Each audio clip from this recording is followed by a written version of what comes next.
I'm thinking to myself, does this guy want me to drop like $3 or something? And I'm thinking to myself, you're not the right customer for me. If you are weighing that small amount up, you're not the right customer for me. And it's about being brave and saying, you are not the right customer for me. Hey guys, welcome to the Quick Talk Podcast, the only show handcrafted for small business entrepreneurs looking to explode their business. It's time to get your mind right so you can get your grind right. Are you ready?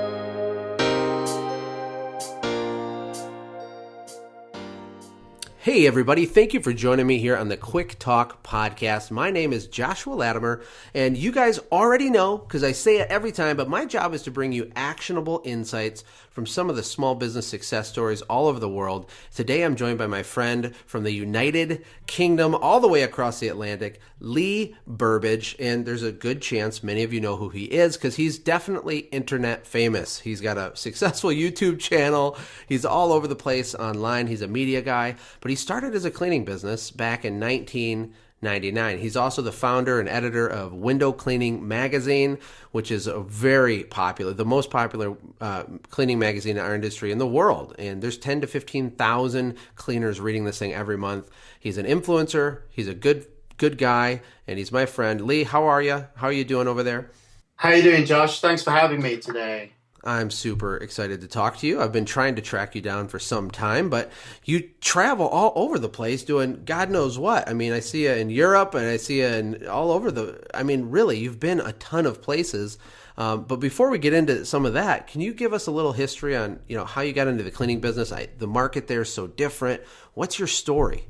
To be honest, who would have thought that from going all over the world had began from, starting off a small residential window cleaning business in an estate in the middle of England. But as it was, I used to be a sales rep for a printing company. And a friend of mine said to me that he said, well, have you ever thought about window cleaning? Because I got made redundant for the third time. And I said, well, no, dude, I used to have a company car the other week and so forth. And I didn't give it that much thought, but my friend pressed me and we decided to go and, practice window cleaning with another friend who had a window cleaning business. And it suddenly dawned on me that perhaps growing a window cleaning business was probably where it was at for me. For my friend, what he wanted full-time pay for half the work. And that was his goal. He wanted to go surfing, that type of thing. And I didn't know what I wanted to begin with. But as I practiced and grew my business, I knew that I wanted to create a business with people in it. I wanted to earn money off scaling up, really. And my friend, Philip Mulligan, my friend was called Phil, he used to, because it's about vision as well. It's taking that vision and imagining where you want to be. I always used to think about having multiple vans and multiple staff. And my friend who I started the window cleaning business off used to mock me. And he said, oh, you think you're going to be this big and that big? And, and it would put me off a little bit to a certain degree. In the early days, we split apart, and then we split the business, and I started to grow my business. And I felt like I needed to prove something to this guy as well. And I remember that at the beginning, we started with £60. So what, like $90, $100 a month? That's all the customers we had. And we grew it to an extent where we split the business up. I started doing marketing, thinking about how I could get more customers. And I remember ringing my old friend up saying, hey, I just beat my target this month. It's 20,000. then a few months I was going, it's 30,000, it's 40,000, it's 50,000. It was going 100, 200, 300. It was exploding. Yes. And this guy is probably eating his hat right now. But, you know, he dropped out of window cleaning shortly after that anyway. And he went into like a plastering job and so forth. So, and when I look at him now, he is self-employed, doing, sort of doing this plastering job, but he doesn't have a business that he can build on and grow and sell. It's almost, he's put himself in a position of a job.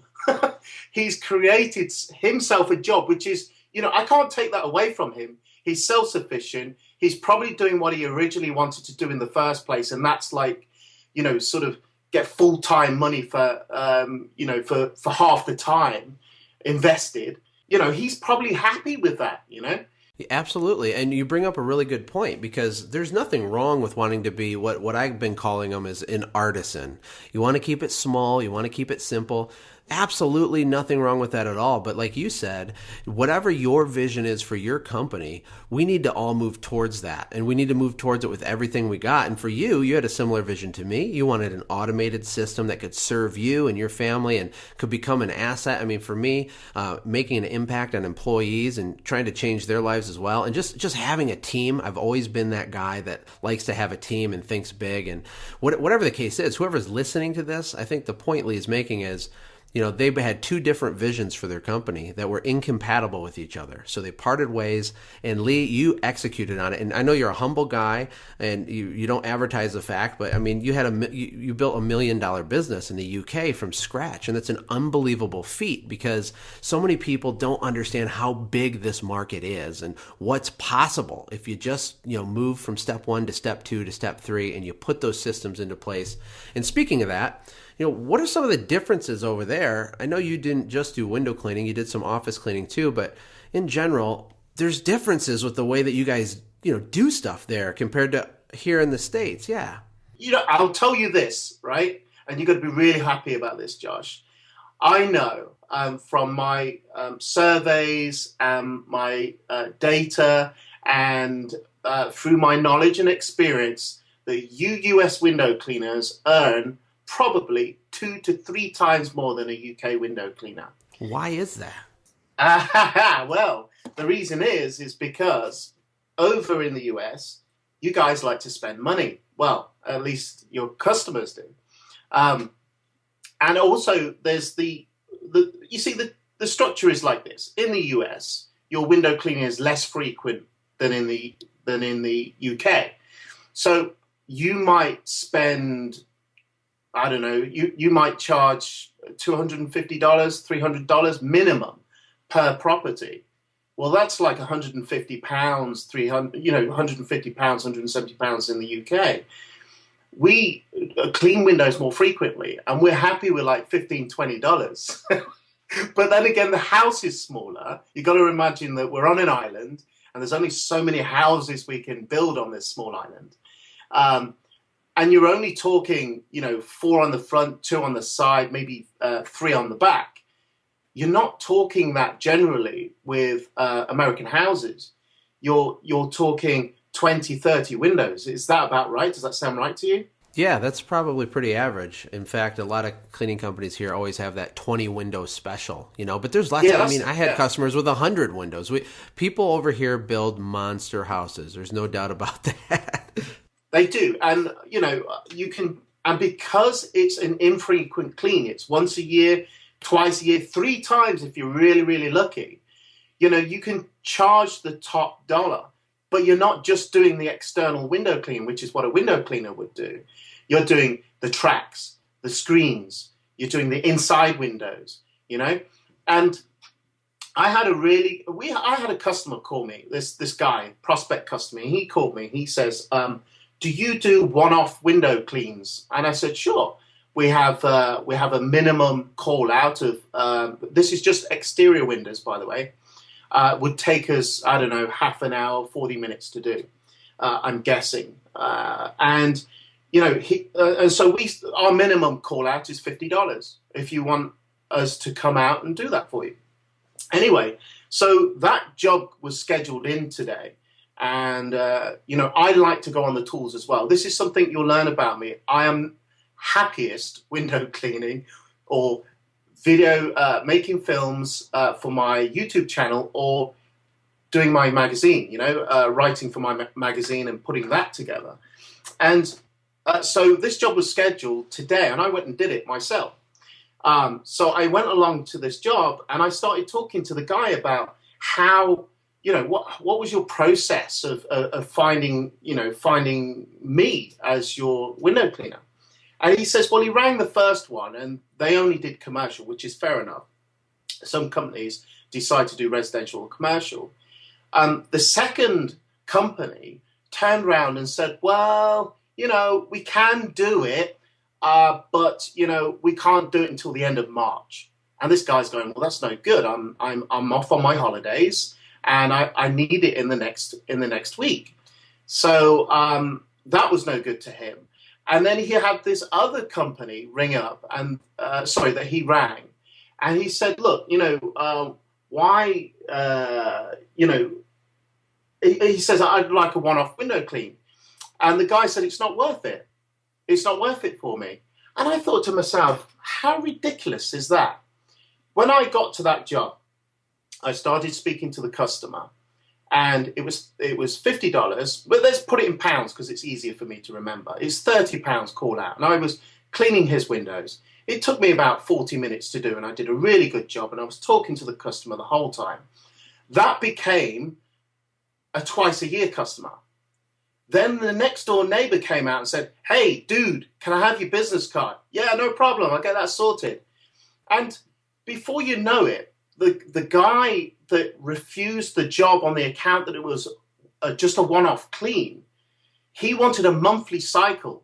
That job would have been £12 a month. He would have been making more visits and earning less than I was for the cleans that I'd scheduled for this guy. It's always worth it. Well, what do you think is the root cause of looking at it that way? Is it just a more pessimistic look in the world? Is it what's the deal? Why you think a cleaner over here would be more likely to jump on an opportunity like that? Well, I think the American market is different to the UK because of regularity, because of size of property. You pay more money as well. Your customers out there pay more money than the British customers would do. I think sometimes it could be a multiple reasons, but not to smell opportunity is probably a real bad thing, a bad thing for your business, because I will probably end up doing 10 properties in that street, and that guy missed out because you know what, he said it wasn't worth it, but it was.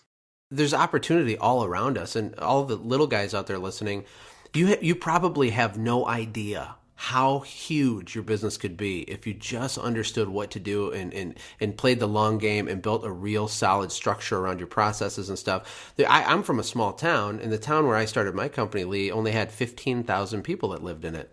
And I built a very big company with this being our home base. Now, we traveled out to some other bigger towns and stuff, but I think it's just perspective and seeing opportunity. My mom used to always say, Josh, God provides all of the food that all the birds need, to eat, the birds on the earth, right? But he doesn't put it in their nest.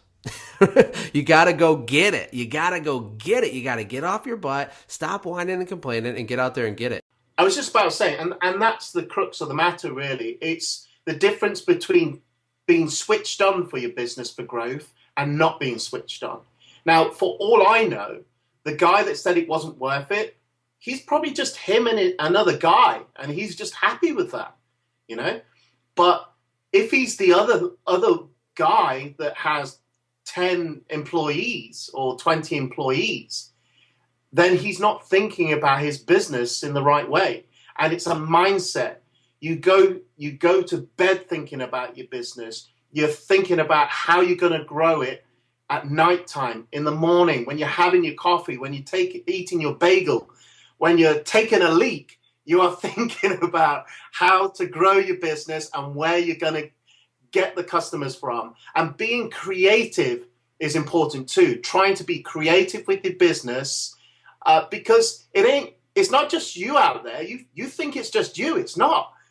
There's like another 100 guys like you, and you have to find what's different, what the people are doing in your area in terms of providing a service, price checking as well. I mean, price is not always an issue, because if you have a quality service, then people are still going to buy. But in the UK particularly, in the US, I don't think you guys are too price sensitive, your customers, are they? But they really are to the penny in the UK. Well, it changes your approach. I mean, the big thing that I teach here with a lot of the people that I work with and people go through my business boot camp is creating what we call perceived value. So we focus on things like the customer experience and the way that the customer feels when they purchase from you. And it's not just about the glass being cleaned. It's about the process. How did you answer the phone? What was the voice inflection? What did you say to them? Why were you different? How were you unique? How did you invoice them? How did you follow up after the job? Some of these things are cultural, but some of them are fundamental human, psychological truths. And if you provide a superior experience to your customer, you're going to be able to demand a higher price because there's a higher level of perceived value. And I think from the few people I do know from the UK, there is more of a disconnect there. I don't think they buy into that idea the same way. I'm not the expert in the UK like that, but I got to believe, Lee, that if you provide a superior customer experience and you're a weird, in a good way, weird, unique, fun, creative company, that, you clean the window, but you do it better and faster and more unique and it's more fun, you're going to be able to get higher prices, right? Yeah, definitely. And it is all them small things you talk about, Josh, because, for example, here's an idea. We had a new customer who had all their soffits, their white UPVC cleaned, their windows cleaned. It was the first clean of this job. About getting automated means having your scheduling systems, your vehicles tracked so you know where they are, because it is beneficial to your business. It isn't snooping on your employees, and I can give you good reasons for why it's beneficial. For example, this is one of them. We had this customer booked in. The operative or tech went along, did the job, and I could see within 5 minutes, I left it 5 minutes because I could see him on the map that he'd left the property. I picked up the phone and said, "Was everything okay for you?" I mean, I don't know how many UK companies do that, but I know that the US guys do it more so. Yes, and I'm trying to start a revolution over here to get even more to do it, because I think the big problem with guys is they don't know where to start. It's overwhelming. It's like, because they're out working in the field, they're making the sales, they're answering the phones, they're doing the books, they're doing everything themselves in the beginning. And it can be an overwhelming, intimidating thought to even think about, how do I systemize my business? Where do I start? How do you do it? What does that even mean? It sounds like this really scary word, but essentially all the system is defining a specific way to handle something and looking at everything that you do right now. Because here's the big secret, Lee. And there's not a lot of $1 million cleaning companies really anywhere, and especially in the UK, right? But here's the secret. Everyone already has systems. It's just that their systems aren't that good. Our whole life is nothing but systems. The way we think about ourselves, the way we talk to our wife, the way that we engage our kids, the way that we take care of our bodies, the way that we start companies. We're already doing a system. It's just, you got to ask yourself, is the way that I'm doing it right now maximizing my chances of getting as quickly as I can to my goal, my destination? And for me, it was to be able to move out of the country, have location freedom, as I call it. And for you, like you said early in the interview, you had these visions of what your company was going to look like. You knew that you needed these trucks and this team and this staff and all this revenue. And you got to have these systems in place to get there. So it was a natural progression for you as you work towards your goal, or I call it your why. Yeah, definitely. And, systems equals automation. So, if you are able to turn around and say you can take yourself out of that business and it would run itself, if you could do that, then you have your systems. It is automated to a degree. But then to take that to another level, let's say you have a turnover of, say you're at £300,000 or something like that. You want to get it to £1 million. You now got to think about all the pitfalls and how to stage for that. What do you need that has to be automated? What are going to cause you problems? If you wanted to create £1 million turnover of residential window cleaning, then the biggest thing for UK window cleaners would be, number one, to deal with cash issues. Because when you've got a small business and you've got 2 or 3 guys that you really, really trust, to expand and scale up, you got to take cash out, because the chances are when you scale up, you're getting 10, 20, 30 guys, you're bound to get somebody that might want to skim off the top, if you know what I mean. Yeah, and there's different stages. I mean, you don't need to have complex, technology deployed in your business and all your trucks at the beginning. I mean, you didn't have vehicle tracking set up in year 1. And, it's hard sometimes to understand, the different progressions, what to do now, what to do next, what do you do after that. But the way that you have to look at this to make those decisions on what to do now is, what is your why right now? I break it into sprints for me. I don't know if you do this, but you had your business starting out and you wanted to have, $1 million business, but you have to break that into bite-sized chunks. So maybe the first year you say, I'm obsessed with this. We're going to achieve this. I'm going to have this many guys, this many customers, this much revenue. This is my obsession. This is what I think about when I go to bed. This is what I think about when I take a leak.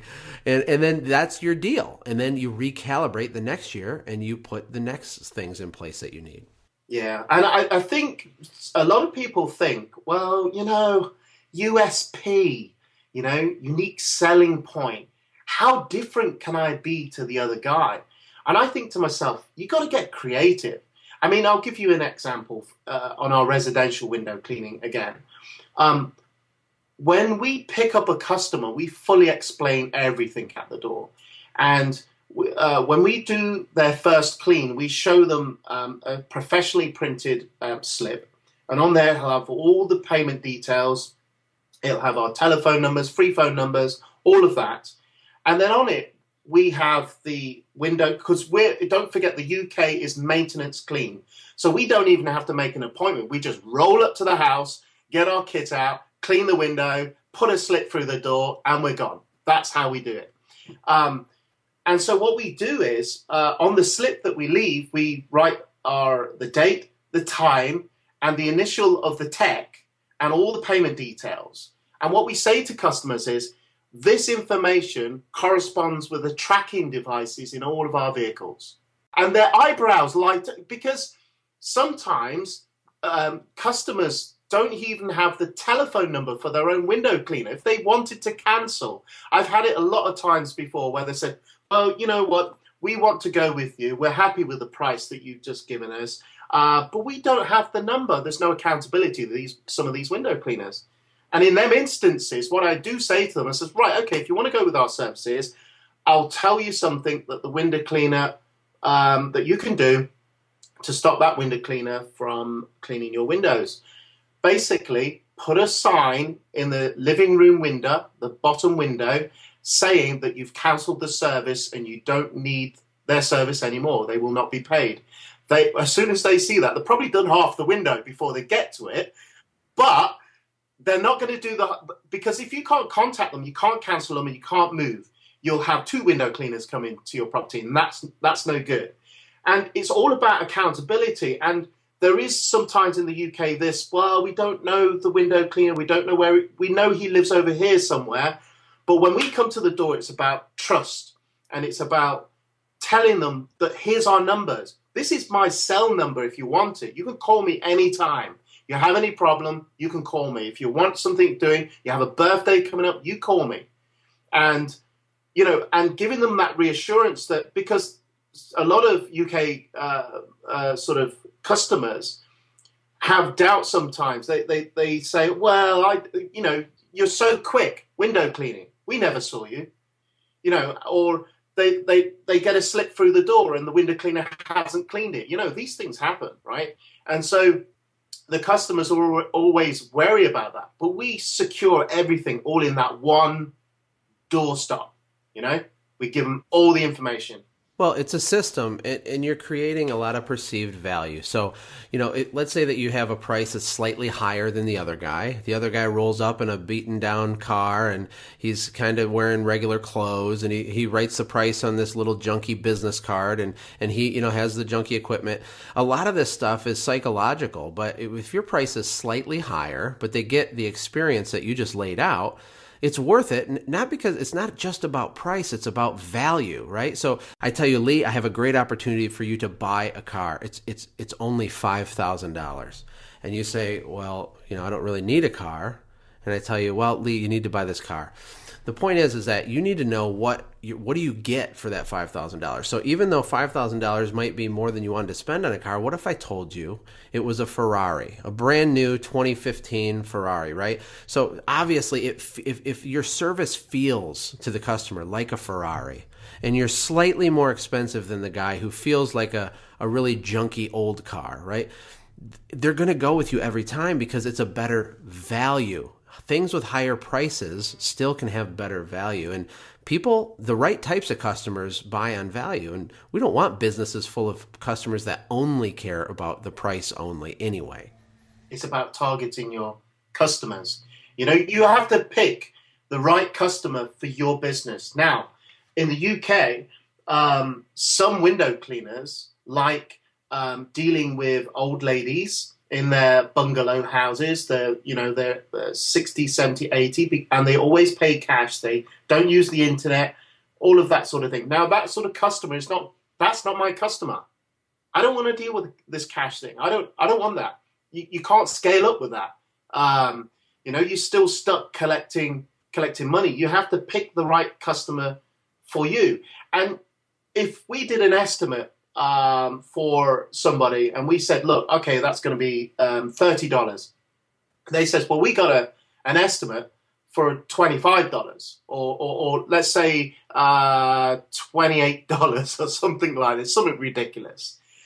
I'm thinking to myself, does this guy want me to drop like $3 or something? And I'm thinking to myself, you're not the right customer for me. If you are weighing that small amount up, you're not the right customer for me. And it's about being brave and saying you are not the right customer for me. And I've texted somebody that before who tried to do a similar thing, and I said, look, I'm really sorry, but you're not the right customer for my company.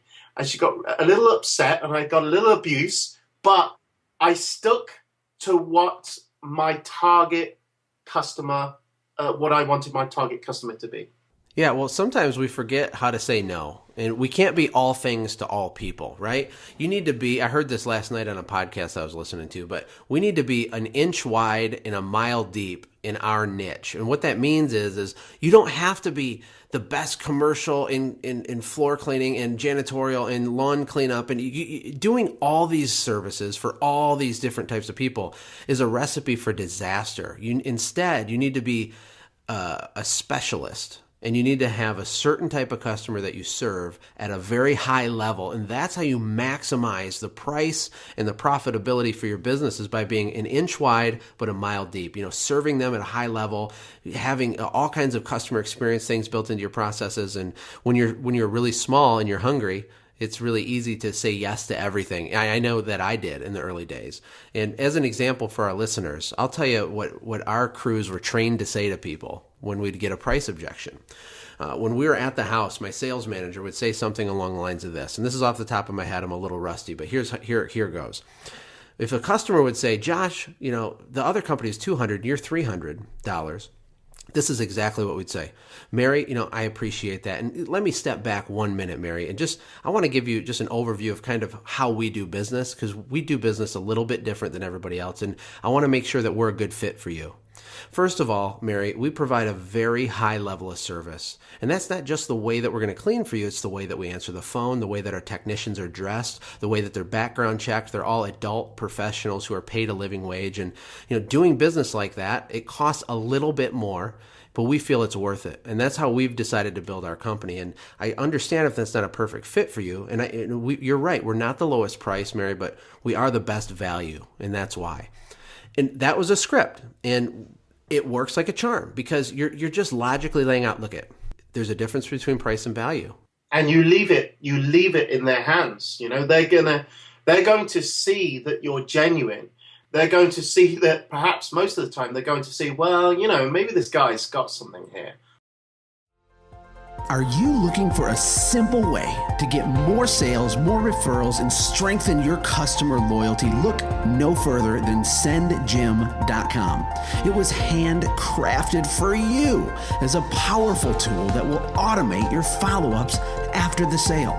Imagine being able to stay in contact with your customers all year long by pushing a single button on your smartphone. This is a space-age warp speed technology, and it will eliminate the chaos inside your business caused by trying to properly follow up with all of your leads and customers. Sign up for a free trial with no credit card required at sendjim.com right now. What are you waiting for? This is really good stuff, Lee. I want to transition a little bit over into the magazine and your YouTube channel because you have a really popular publication. It's done at a high level, just like your business, and it's super, super good quality. The content's great. The design is good. I mean, how in the world, briefly, did you even get into that? And what's the deal with that thing? Well, I tell you what, I used to be a member of the Federation of Window Cleaners, which is it's a bit like the IWCA in the US, and they had their own magazine called Window Talk. And I used to look at this magazine, and I thought, you know what, I can go from the front cover to the back cover really, really quickly, and it's boring. It's like there's not a lot in it. I want to see product reviews. I want to see glossy pictures of all types of things. I want to see business help. I want to see marketing. I want to see ideas of how I can, put signage on my vehicles, And so what I decided to do is I thought, well, I'm not a writer. I will have a go at writing something. I'm quite creative, so I felt I could do that. And so really the window cleaning, the Window Talk, which is the Federation's magazine, was kind of my practice ground. And I would write all these articles on various things to do with window cleaning. And then one day I bought a branded water-fed pole, and I liked it so much that I wrote a review on it. And I sent it in as my submission to the magazine. And they turned around to me and said, well, we can't accept this. I said, why? They said, because we can't deny that it's an advertisement for the company. Unless you can convince them to take a half-page ad out, we'll think about it. And that kind of rocked my boat. They were right, I suppose, to a certain degree, because they needed revenue.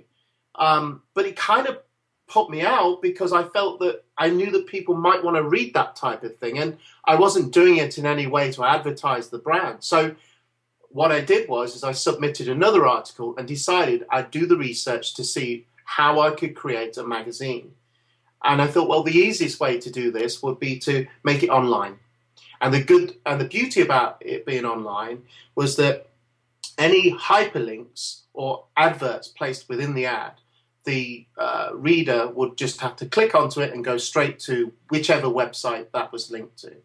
So that worked for, and that started building up readership.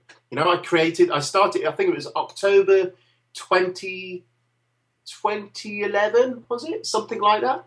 I did my research. I didn't think there was any other magazine around. I did subscribe to American Window Cleaning magazine. I think that used to cost me about $80 or something at the time. I found that the articles were a bit generic in the American Window Cleaning magazine, but it just wasn't giving me that oomph, that sort of glossy magazine feel of, wow, this is something I really want to keep, And and so, and I did my research, and then I realized that Chris Lamanides had Window Cleaning Business Owner magazine. He just brought 2 issues out or 3 issues out before me. I don't know how I overlooked all this. I reached out immediately to Chris, and we did some. One of the issues we did a magazine mashup as well. So it was Window Cleaning Business Owner magazine and Window Cleaning magazine fused together. That was really fun to do. That was. Yeah, I actually read that. I remember when that came out. Yeah, and so this month, January, February 2016, we have the first available printed issue for anybody that wants to read the magazine at work and throw it on the dash when they're finished.